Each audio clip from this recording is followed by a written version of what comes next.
Hello friends, എല്ലാവർക്കും ഇടുക്കിക്കാരി ചാനലിലേക്ക് സ്വാഗതം. ഞാൻ രാജേഷ് ബിൻ. ഇന്ന് ഞാൻ തയ്യാറാക്കുന്നത് കൊഴുവ ഫ്രൈ ആണ്. നമ്മൾ ചോറൊക്കെ ഉണ്ടുന്ന സമയത്ത് ഇതുപോലെ നല്ല ക്രിസ്പി ആയിട്ട് വറുത്ത കൊഴുവയുണ്ടെങ്കിൽ ചോറ് ഉണ്ണാൻ തന്നെ നല്ല രസമായിരിക്കും. അപ്പോൾ ഇതെങ്ങനെയാണ് തയ്യാറാക്കുന്നത് നമുക്കൊന്ന് നോക്കാം. റെസിപ്പിയിലോട്ട് കിടക്കുന്നതിന് മുമ്പ് ചാനൽ സബ്സ്ക്രൈബ് ചെയ്തിട്ടില്ലെങ്കിൽ ദയവായി സബ്സ്ക്രൈബ് ചെയ്യുക. അതിന് തൊട്ടടുത്തുള്ള ബെല്ലൈക്കൺ കൂടി ഒന്ന് പ്രസ് ചെയ്യുക. കൊഴുവ ഫ്രൈ ചെയ്യുന്നതിന് വേണ്ടിയിട്ട് ഞാനിവിടെ 1/2 കിലോ കൊഴുവ മീൻ നന്നായിട്ട് വൃത്തിയാക്കിയതിന് ശേഷം കഴുകി വാരിയെടുത്തിട്ടുണ്ട്. ഇനി ഇതിലോട്ട് പൊടികളൊക്കെ ഒന്ന് ചേർത്ത് കൊടുക്കാം.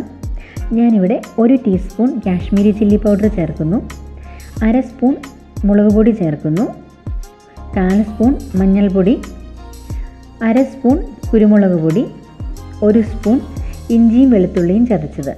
ഇത്രയുമാണ് ഞാൻ ചേർത്ത് കൊടുക്കുന്നത്. ഇത് കൂടാതെ 1/4 സ്പൂണ് ഉപ്പും കൂടി ഇതിൻ്റെ കൂട്ടത്തിൽ ചേർക്കുന്നുണ്ട്. ഇനി ഇതെല്ലാം കൂടി ഒന്ന് മിക്സ് ചെയ്ത് ഈ മീനിൽ നമുക്ക് നന്നായിട്ട് തേച്ച് പിടിപ്പിക്കാം. ഇനി ഇതിൻ്റെ കൂട്ടത്തിൽ കോൺഫ്ലോർ ചേർത്ത് കൊടുക്കാവുന്നതാണ്.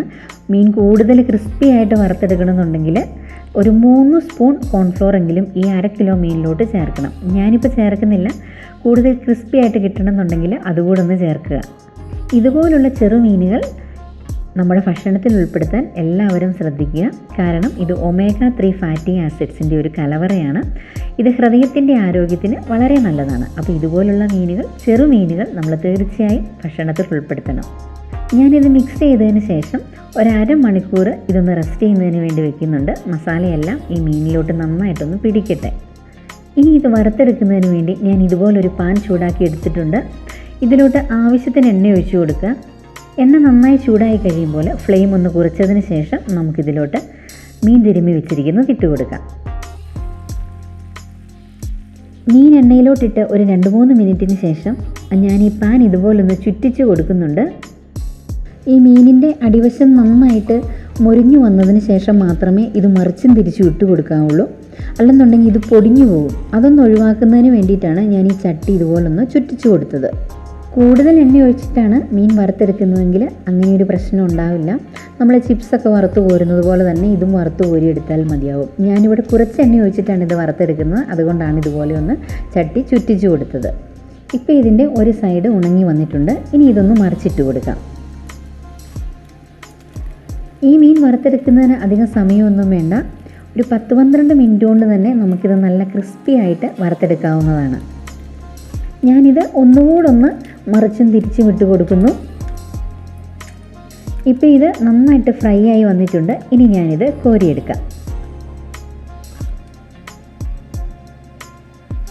ബാക്കി മീനും ഞാൻ ഇതുപോലെ തന്നെ വറുത്ത് കോരിയെടുക്കുവാണ്.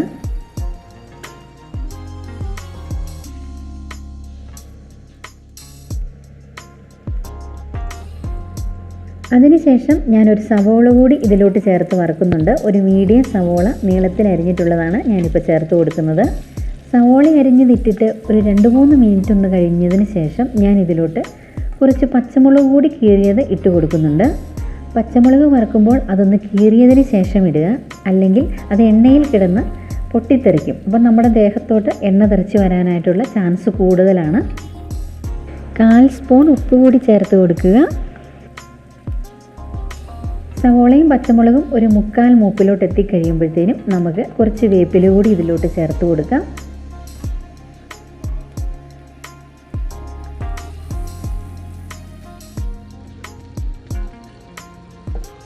കറിവേപ്പിലയുടെ ആ പച്ച കളറ് പൂർണ്ണമായിട്ടും മാറുന്നതിന് മുമ്പ് തന്നെ നമുക്കിതെല്ലാം കൂടി കോരിയെടുക്കാം. ഈ മീൻ വറുത്തതിൻ്റെ കൂട്ടത്തിൽ പച്ചമുളക് കൂടി വറുത്തത് കഴിക്കുന്നത് നല്ല രുചിയാണ്. അപ്പോൾ അതുകൊണ്ടാണ് ഞാൻ ഈ പച്ചമുളക് കൂടി ഇതിൻ്റെ കൂട്ടത്തിലൊന്ന് ചേർക്കുന്നത്.